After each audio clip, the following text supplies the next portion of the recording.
just in front of the new site of the American Embassy, and as you can well imagine, the atmosphere here is that an historic event is taking place.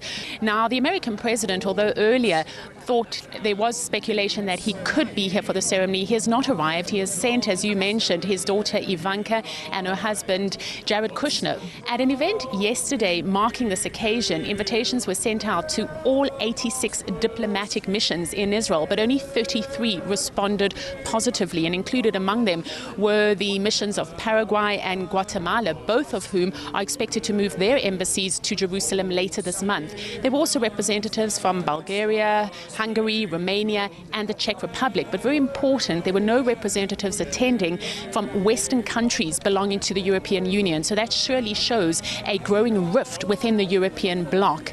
Now, the Americans have been putting a lot of pressure on countries to sign up and approve this move, although there is a lot of resistance internationally to it. We have seen the US Ambassador to the United Nations, Nikki Haley, resorting to dirty tactics and writing a threatening letter. As you consider the vote, I want you to know the President and the US take this vote personally.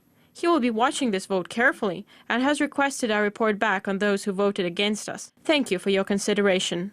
As part of the international reaction, the Turkish President Erdogan has said that this move clearly shows that the United States has chosen to be part of the problem and not part of the solution, and that the United States has lost its mediating role in the peace process. Now, this comes as we continue to receive rising casualty figures. The latest figures we have are more than 30 people who have been killed in clashes on the Gaza border and also in various Palestinian cities throughout the West Bank.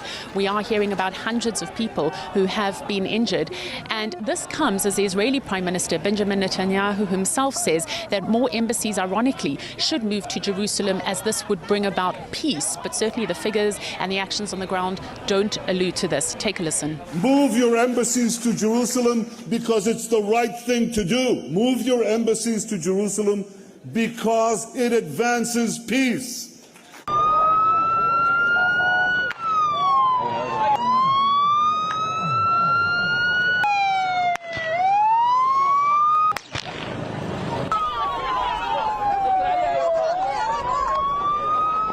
Security here in Jerusalem, as you can well imagine, is tense. There are reinforcements right around the embassy where I'm standing, keeping people away. At the same time, more and more questions are being asked. If the current violence that we're witnessing is a response to the embassy move, well then just how exactly does the American president try to think that he is going to cut, as he has said, the deal of the century between Israelis and Palestinians?